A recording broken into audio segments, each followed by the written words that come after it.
کامران صاحب، national regulatory reforms کی جو افتتاحی تقریب ہے، اس تقریب میں خطاب کرتے ہوئے پرائم منسٹر پاکستان نے کہا کہ جی اطمینان ہے کہ پاکستان جو معاشی بحران ہے اس سے نکل چکا ہے. سر آپ کس حد تک اگری کرتے ہیں کہ جو معاشی بحران جس کا ذکر کیا جاتا تھا ہم اس سے نکل چکے ہیں؟ جی بسم اللہ الرحمن الرحیم. میں یہ سمجھتا ہوں کہ جو ایک بڑی فائنینشیل ایمرجنسی والی سچویشن تھی جی سن 2022 کی گرمیوں میں 23 کی تک، شاید ہم اس سے تو نکل گئے ہیں، لیکن جو ریکوائرڈ ہے وہ جو اکنامک ایمرجنسی تھی وہ تھی جب ہم IMF پروگرام میں جا نہیں پا رہے تھے. پھر وہ ساری شرائط پوری کر کے جو IMF نے آپ کے سامنے رکھی تھی، ہم سپٹمبر 2024 میں ان کے ایک 37 مہینہ لانگ پروگرام میں چلے گئے، اور ایک شارٹ فائنینسنگ IMF نے آپ کو دی تھی، پھر آپ ایک 37 مہینے کے پروگرام میں چلے گئے. ایشو یہ ہے کہ اب آپ کی اس وقت امپورٹ کا نمبر آؤٹ آف کنٹرول جا رہا ہے. جو ابھی تک 4 مہینوں کی امپورٹ ہے وہ تقریباً $23 بلین کو ٹچ کر چکی ہے. یہ میں نہیں کہہ رہا، یہ پاکستان بیورو آف اسٹیٹسٹکس کے آزاد و شمار ہیں. اینڈ جو آپ کی ایکسپورٹ ہے وہ سٹیگننٹ ہے. جو نومبر کے امپورٹ ایکسپورٹ کے فگرز آئے ہیں وہ آپ کے سامنے، اس میں اجتماعی ایکسپورٹ کو 15% گر چکی ہے، 14.5%، ٹیکسٹائل 2%، اینڈ ایکسپورٹ ہے وہ بڑھ چکی ہے. تو آپ کا نتیجتاً کرنٹ اکاؤنٹ ڈیفیسٹ بھی پچھلے سال کی نسبت اس سال سیم ٹائم فریم میں بڑھ گیا، آپ کی امپورٹ بھی بڑھ گئی ہے.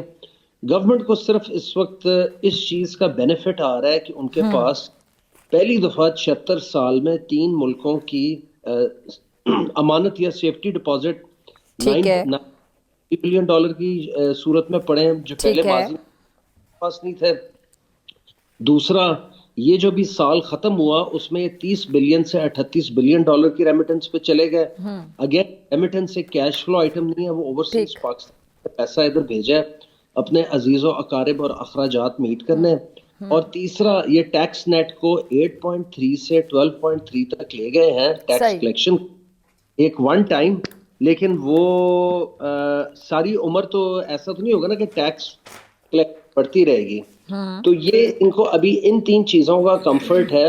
چوتھا، کہ جو 36 یا 37 کھرب کے بینک ڈپازٹس ہیں اس میں سے 30 کھرب گورنمنٹ آف پاکستان نے کمرشل بینک سے لیا ہوا. تو اس چیز پر گورنمنٹ اس وقت comfort, and foreign direct investment یا انڈسٹریلائزیشن اگنور ہو رہی ہے. ٹھیک ہے جی. کامران صاحب، یہ جس طرح بھی بات کر رہے تھے ہمایوں صاحب کے اچیو اس طرح نہیں ہو سکا، تو روڈ میپ تو ہوتا ہے، لیکن اچھا ایک بڑا ٹیکنیکل سا سوال ہے کہ ہم جو ایکسپیکٹیشن رکھ رہے ہوتے ہیں کہ جی ہم گروتھ ریٹ کی بات کر لیں، ایکسپورٹ کے حوالے سے بھی بات ہو رہی تھی کہ اتنی ایکسپورٹس ہونی چاہیے، تو جو ہم سوچ رہے ہوتے ہیں آف کورس اتنا تو ہم نہیں کر پاتے، لیکن ایکسپیکٹیشن سے قریب بھی ہو، چلیں 19-20 کا فرق ہو تو ایکسیپٹیبل ہوتا ہے کہ جی بہت اچھا اچیومنٹ ہے، ہم نے اپنے گول کو کسی حد تک اچیو کر لیا. فار ایگزامپل 100 میں سے 100% ہم نہیں کر سکتے، 90% بھی نہیں کر سکتے، ہم نے ایک ٹارگٹ سیٹ کیا اور ہم اس کے قریب جا کے کہیں کھڑے ہو گئے تو وہ بھی ہماری کسی حد تک کامیابی ہوتی ہے، ایفرٹس نظر آتی ہیں. لیکن جب اس ٹارگٹ کے ہم بالکل قریب بھی نہ پہنچے ہوں تو پھر اس میں نیگلیجنس ہوتی ہے، اس میں آپ کی تیاری صحیح نہیں ہوتی ہے. پھر میرے ذہن میں اکثر سوال آتا ہے کہ جو مشیران ہوتے ہیں، جو گائیڈ کرنے کے لیے ہوتے ہیں جن کی ایکسپرٹیز ہوتی ہے ان سبجیکٹس میں، تو پھر وہ کیا گائیڈ نہیں کر پا رہے ہوتے ہیں؟ ہمارے پاس نا کوئی انڈسٹریل پالیسی، ٹریڈ پالیسی، کوئی 5 ایئر پلان حکومت کے پاس نہیں. ٹھیک ہے. حکومت، میں نے آپ نے جب مجھ سے پہلا سوال پوچھا تھا میں نے آپ کو کہا تھا حکومت ان 4 چیزوں پہ کمفرٹیبل بیٹھ گیا. ٹھیک ہے. ریکٹ ٹیکس کلیکشن، جو کہ آپ نے سیلریڈ کلاس کو اینڈ رجسٹرڈ کو سکویز کر لیا، ساتھ میں record remittance, record tax collection, ساتھ میں 2 اور فیکٹرز تھے کہ انہوں نے کمرشل بہت زیادہ پیسہ اٹھا لیا. وہ بھی ایک بہت وریسم سائن ہے کہ اگر 36 سے 37 کھرب کمرشل بینکس کے پاس 36 کھرب گورنمنٹ آف پاکستان نے ٹی بلز کے تحت اٹھا لیا، تو پھر پرائیویٹ سیکٹر کے لیے تو کوئی کریڈٹ رہا نہیں گیا. اور بینکس اپنے پھر سوچتے ہیں کہ ہمیں کیا ضرورت پڑی یہ پرائیویٹ سیکٹر پیسہ دینے کی، جب حکومت پاکستان نے 9.5-10 پیسہ اٹھا لینا ہے، نہ کوئی محنت کرنی ہے، نہ کوئی ہمیں فیسلٹی بنانی ہے، نہ ایویلیوشن کرنی ہے. جنرل ایوب کے دور میں آپ کی 10 ایئر اکنامک پالیسی تھی، جو ملیشینز، کورینز اینڈ دوسری قوموں سے لوگ آ کے ان کے اکانومسٹس آ کے ہمارے بلو پرنٹس کاپی کر کے ترقی کر گئے اور ہم لوگ پیچھے رہ گئے. اینڈ ہمارے یہاں ہم سیاست کی نظر ہو گئے. ہم نے جو اکنامک ترقی کرنی تھی, جو کیپٹلزم کا رول آؤٹ کرنا تھا, کیپٹلسٹ ریفارمز کرنے تھے, ہم نے وہ کیے نہیں. خطے کی مہنگی ترین بجلی آپ کے پاس ہے, خطے کی مہنگی ترین گیس آپ کے پاس ہے, خطے کا سب سے اونچا انٹرسٹ ریٹ آپ کے پاس ہے, خطے کی سب سے زیادہ ٹیکسیشن جیسے ہمایوں صاحب نے کی وہ بھی آپ کے پاس. لیکن کامرا سے سوری میں کی بات کاٹ رہی ہوں, لیکن اگر ایوب خان صاحب کے دور کا آپ نے ذکر کیا 1958 سے 68 تک جو دور رہا تھا, وہ جو 10 سال تھے پاکستان کا سنہری دور کنسیڈر ہوتا ہے. آپ سب اگری کریں گے کہ اس دور میں ہم نے بہت ترقی کی, ڈیمز ہمیں ملے اس دور میں, سیمنٹ انڈسٹری بنی, بہت سا ہم نے کام کیا.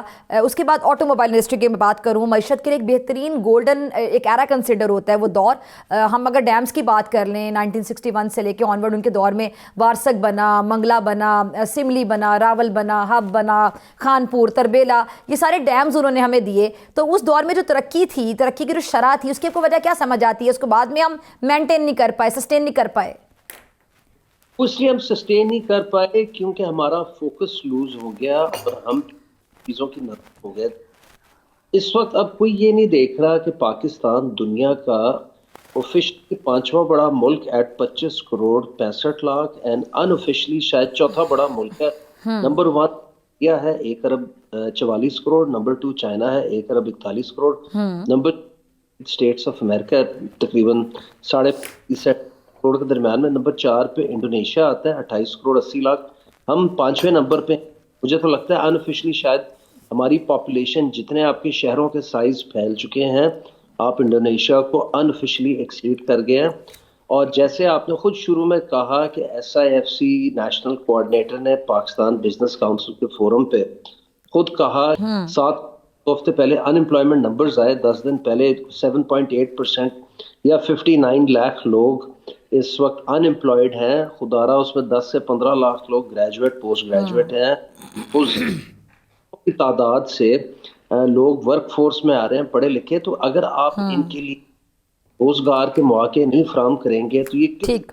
جی میں بالکل جو اسم تنویر صاحب کہہ رہے ہیں بالکل 100 نہیں 500% درست کہہ رہے ہیں. اور اگر ہم نے ان امپلائمنٹ کا کچھ نہ کیا, روزگار کے مواقع نہ بنائے, تو مجھے خدشہ ہے کہ چیزیں بڑی خراب ہو سکتی ہیں. اینڈ خالی اکنامک انریسٹ, ایک اکنامک انریسٹ بھی ہوگا اور اس کے اور بڑے سوشیو پولیٹیکل کانسیکوینسز ہوں گے. تو جو تنویر صاحب کہہ رہے ہیں کہ اس ملک کے سارے معاشی مسئلوں کا حل ہی صرف انڈسٹریلائزیشن اور یہ بڑے کی بات ہے کہ سن 2008 میں ہماری ایکسپورٹ اور بنگلہ دیش کی ایکسپورٹ, میں صرف اس وقت ٹیکسٹائل ایکسپورٹ کی بات کر رہا ہوں, دونوں تھیں, دونوں کے بیرونی قرضے بھی ایک برابر تھے. رفلی $1 پہ دونوں ملکوں کی اس وقت ایکسپورٹ تھی ±5%, اینڈ $16 بلین پہ بیرون قرضے تھے ±5%. آپ فاسٹ فارورڈ کر دیں سن 2008 سے سن 2025 تک, تو پاکستان 8 بلین سے 19.3 پہ جا 16.5 16.6 اور پھر 17.8 پہ اس سال گیا. اور ہماری ایکسپورٹ 30 سے $32 بلین پہ گئی, جس میں سب سے بڑا لائن شیئر پہلے لا کے دیا 1.2 1.3.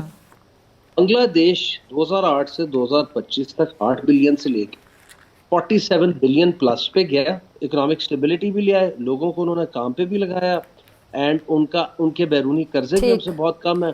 تو اگر ہم یہ چیزیں نہیں کریں گے, ہماری ان سے زیادہ ہے. بنگلہ دیش ایک ہند کے سائز کا ملک ہے. ٹھیک یہ ہی جیسے ٹھیک ہے.